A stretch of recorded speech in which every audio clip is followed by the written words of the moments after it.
If you're somebody who struggles with rounded shoulders or scapular winging, there's a good chance this muscle right here for you is not firing properly. The serratus anterior. This is the muscle that attaches the scapula onto the rib cage. It controls protraction, retraction, also keeps the shoulder from dropping down like that. If left unchecked, this shoulder instability can also cause issues of wrist pain, tennis elbow, golfer's elbow, tight upper traps, and the headaches that come along with a tight trap. So there's a number of different ways you can address this sort of issue. This superset I'm going to show you right now is one of my favorite ways I like to address it with my clients. So check it out. So this first exercise is called a hook, line, screwdriver. So grab a book, about an inch thick or so, and a 10-pound dumbbell or light dumbbell. That one's 10 pounds. And then you're just going to lay down in the hook line position next to the book.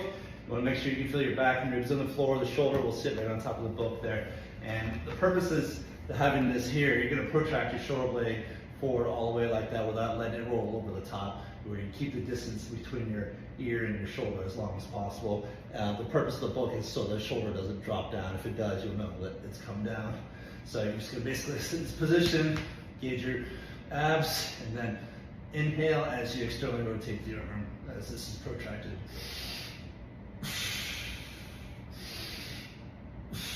So focus on engaging this muscle and be careful not to turn just from the wrist like that. You gotta make sure the entire arm turns and the tricep turns underneath.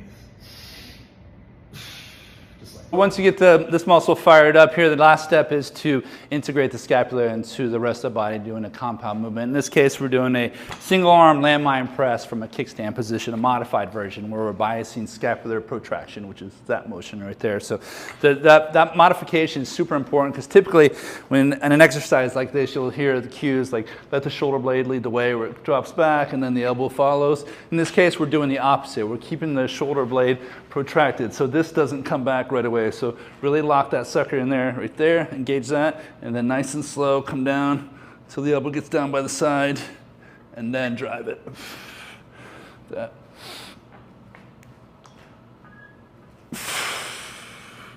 Again, so avoid shoulder blade coming back and then elbow, and instead keep the shoulder blade forward, elbow down, just like that.